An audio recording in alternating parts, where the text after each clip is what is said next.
ምን ጠላው ሰው የለም እንደኛ እንዲሁ እግዚአብሔር ዓለሙን እንዲወደው አይላል። እኛ እንዲሁ ምን ጠላው ሰው አለ የአይኑ ቀለም ደስ አላለኝም ብዬ ልጠላው ይችላል። አስተያየቱ አላማረኝ። አዎ እና እቺኛዋ ትንሿ ምርጫ ነች ስታድግ ሞት የምትሆን። አሁን እኛ ከጸበለስ ከምን አንፃር ስለምናየው ነው እንጂ ሰይጣን ሞኝ አይደለም። ለአዳምና ሔዋን ያቀረበውን በለስ እኔ ጋር ይዞ አይመጣም። የታወቀ ነው። ያን ታሪክ ስማር ያደግኩኝ ስለሆንኩ ስለዚህ ለኔ ይቀየራል። የኔ በለስ ይቀየራል። የሆነ ክፉን ነገር የማድረግና ደግ የማድረግ እድሎች በህይወታችን አማራጮች ሁሉ ጊዜ ይቀርባሉ። ስንመርጥ ክፋትን ስንመርጥ ከነ ፓኬጁ ነው የምንመርጠው። ክፋት ሞትን ስላዘለ ማለት ነው። በፊትህ እሳትንና ውሃን አቀረብኩልህ፣ ወደ ወደድከው እጅህን ስደድ፣ ሰማይና ምድርን ምስክር አድርጌ አቅርቤያለሁ፣ ህይወትና ሞት ባንተ ፊት አሉ ይላል እግዚአብሔር። ህይወትና ሞት ሲባል ሰይፍ በዚህ ጋር ሰላም በዚህ ጋር ማለት አይደለም። እሱን ማንም ሞኝ አይመርጠው። ግን አንዳንድ ለምሳሌ በትዳር ውስጥ ያለ ሰው ከትዳሩ ውጪ የመወስለት እድል ይቀርብለታል፣ በህይወቱ ይገጥመዋል። ሞት ነው ግን ከጀርባው ያለው። ልክ እንዳልሆነ መጽሐፉን ትተሽው ህሊናው ይነግረዋል።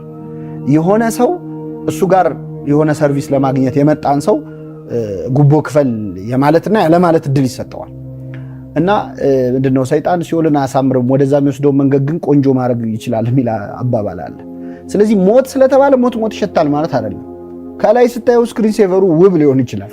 ስትመርጨው የመረጥሽው እኔ መች እሱን መረጥኩኝ፣ እኔ እኮ ሞትን አይደለም የመረጥኩት፣ መዝናናቱን ስካሩን ሊሆን ይችላል፣ በማመንዘር የማገኘውን ደስታ ሊሆን ይችላል የመረጥኩት። እዛ ውስጥ ግን ያለ ፓኬጅ ነው።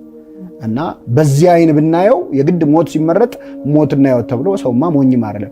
ኢማጂን ማድረግ አልቻሉ። በነገራችን ላይ በአዳምና ሔዋን ታሪክ አንዱ እንትን ሟቲነት ያለም አሁን አንቺ የጠገብሽ ዕለት ረሃብ ያለ አይመስልሽም? የነበሩበት ህይወት የገነታዊ ህይወት ያን የተበላሸ ህይወት አውቁት ኢማጂን ማድረግ አልቻሉ። ይሄ ማለት የግድ ግን አሁንም ከገነት ወጥተን እዚሁ ምድር ላይ አንዳንድ ከሆንን በኋላ የሚገቡን ዋጋ ሲያስከፍሉን የሚገቡን እኮ የተሳሳቱ ውሳኔዎች አሉ እና እነዛ ውሳኔዎች ናቸው የኛ ጸበለሶች። ስንመርጣቸው ግን ሞትን መርጠን አይደለም የመረጥናቸው። እኔ እኮ ልደሰት ፈልጌ ነው፣ እኔ ለሆነ ፕሌዠር ነው የመረጥኩት ልል እችላለሁ፣ ጀስቲፋይ ላደርገው እችላለሁ። ስለዚህ መንገዱን ስንመርጥ ግን ፓኬጅ ሰርቪሱን አብረን ማግኘታችን አይቀርም። በቃ ቆንጆ አሟሟት ምንድን ነው ማለት ጥሩ ቆንጆ ላይክ ዘ ቤስት ዌይ ኦፍ ዳይንግ የሚባለው ጥሩ አሟሟት ምንድን ነው?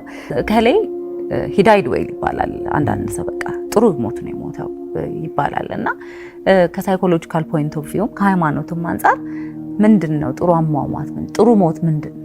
እኔ ለዚህ አንድ አባት የተናገሩትን መዋስ ፈልጋለሁ።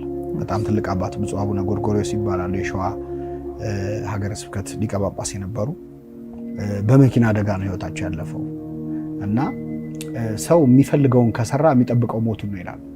የእሳቸውም ህይወት ይህን ያሳያል። በጣም አጭር ጊዜ ነው የአገልግሎት ጊዜያቸው የነበረው። እሳቸው ያቀጣጠሉት እሳት ግን በጣም ብዙ ነገር መቀየር ችሏል በጣም በአጭር ጊዜያቸው እና በጣም ጥሩ ዴፊኒሽን ነው ያስቀመጡት። ሰው የሚፈልገውን ከሰራ አቺቭ ማድረግ የሚፈልገውን ነገር ካረገ የሚጠብቀው ሞቱን ነው። ለምን መጣው ታዲያ የሚያሰኝ አሟሟት ነው የእሳቸው አሟሟት የነበረው። ከዛ ውጭ እኛ ብዙ ጊዜ ምንድነው አሟሟቱን አይተን ስለ ሰውየው ጥሩና መጥፎ ለመናገር ይቃጣናል። ለምሳሌ አሁን አንድ ሰው በጣም አሰቃቂ አደጋ ደርሶበት ቢሞት እንደው ምን አይነት ፍርጃ ነው አይነት ስሜት አለ። በሃይማኖትም አካባቢ ያለው ሰው ለምሳሌ አሁን ሰሙነ ሕማማት ላይ ፍትሐት የሌለበት ጊዜ ምናምን ሲሞት ኃጢአት ያለበት ነው አይነት ስሜት አለ። ደግሞ የሆነ የስቅለት ቀን ምናምን ከሞተ እንላለን። በመሰረቱ የኛ ካላንደር በሰማይ ይሰራል። እዚሁ ላለነው እንጠቀመው እንጂ 24 ሰዓቱን እግዚአብሔር በእኛ ቀን ይቆጥራል ማለትም አይደለም። ግን ሰው አሟሟቱን አይተሽ ጥሩ ነው መጥፎ ነው ኃጥእ ነው ጻድቅ ነው መልካም ሰው ነው ማለት አይቻልም። አሟሟት ጥሩ አሟሟት ነው ማለት ጥሩ አሟሟት ሞተ የሚባለው አሁን ብዙዎቻችን ኢማጂን የምናደርገው በቃ እንደው እንቅልፍ በዛው አሸልቦን ምናምን ስንሄድ እሱ ብቻ ላይሆን ይችላል። የዛ ተቃራኒ የሆነ አሟሟት ሞተው ሰው ግን ጥሩ ሞት ሊሆን ይችላል። ሞቱ ልክ እንዳሁን እንደነገርከን አባት አይነት አደጋ ነው የሞቱት። እንግዲህ ቅድም በአጭሩ እንዳነሳሁት አሰቃቂ አሟሟት መሞት ስለ ሰውየው ጥሩ አልሞተም የሚያሰኝ ከሆነ የመጨረሻውን አሰቃቂ አሟሟት የሞተው ክርስቶስ ነው። የሱን ያህል የተገረፈ የሱን ያህል የተሰቃየ የለም። አጥንቱ እስኪታይ የተገረፈ መስቀል ላይ መሞት በጣም ከባድ ነው። ትንፋሽ አጥሮሽ ነው የምትሞቹ በነገራችን ላይ መስቀል ላይ ምክንያቱም ሰው እንደዚህ ሲሰቀል ትልቁ ቻሌንጁ መተንፈስ ነውና ከእግሩ ከፍ እያለ ነው የሚተነፍሰው። ከግራ ከቀኝ ያሉት እግራቸውን ሰብረዋቸው ነው የሞቱት። ለምን እንዲህ ብለው ቀና ብለው እንዳይተነፍሱ። ክርስቶስ ግን ያንን እንኳን ማድረግ እንዳይችል በጣም በ3 ሰዓት ነው የሞተው በፍጥነት። ጲላጦስ ራሱ ከመቼው ሞተ አለ ይላል የማርቆስ ወንጌል። አሰቃቂ አሟሟት ነው የሞተው። አሟሟቱን አይተን ግን ጥሩ አይደለም ልንለው አንችልም። አብዛኞቹ የሰማዕታትን ታሪክ ለመስማት የሚከብድ እንደውም ሲቆይ ተረት ነው እስከ ማለት የሚያስደርስ። አሁን ሰው እንዴት እንደዛ ሊሰነጣጠቅ ሊጨፈጨፍ ይችላል? የሰውን ጭካኔማ እናውቀዋለን እኮ ፖቴንሻሊ እንዴት መጨከን እንደሚችል እኮ በየዘመናችን እያየን ነው።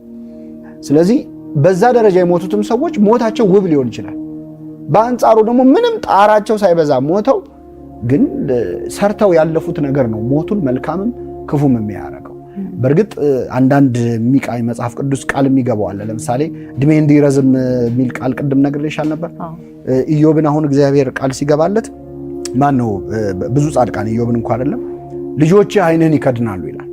ብዙ ጊዜ እኛ እንደው በዚህ አጋጣሚ ልጅ ማን ነው ቤተሰብ ሲሞት ልጆችን ከዛ አካባቢ በጣም በቃ ቶሎ ዞር በሉ አይነት ነገር ነው የሚደረገው እንዳያዩ በቃ ከዛ ተገንዘው እስኪስተካከሉ ምናምን ከዛ አካባቢ ህፃናት እንዲጠፉ ነው የሚደረገው። በዚህ ምክንያት በጣም ትራውማታይዝ ይደረጋሉ ህፃናት ሳይነገራቸው ጎረቤት ቤት ይወሰዳሉ።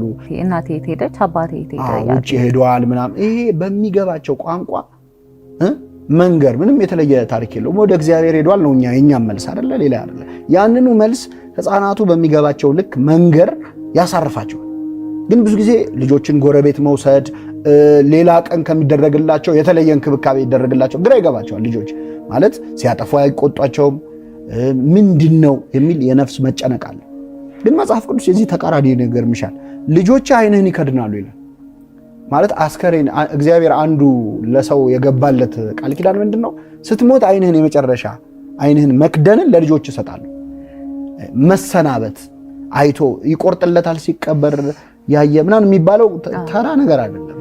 ስነ ልቡናውም በጣም የሚረዳው ነገር ነውና አሟሟቱን አይተን ግን ሞታ አንልም።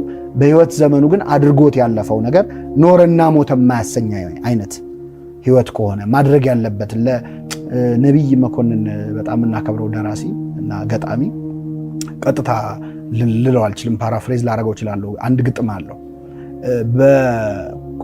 በኮባ በእንሰት ይቀና ምን ነው እንደ እንሰት በሆንኩ አንድ ቀን ተቀብሬ ለሌላው ምግብ መሆን በቻልኩኝ። እና አንዳንድ ሰው መኖሩ ለሌሎች የሚጠቅም ሆኖ ማለፍ ከቻለ በትክክል ያ ህይወት ቢሞትም ጥሩ አሟሟት የሚያሰኝ ነው። መኖሩ ለሆነ አካል የሆነ ነገር አድርጎ ማለፍ መቻሉ እንደዛ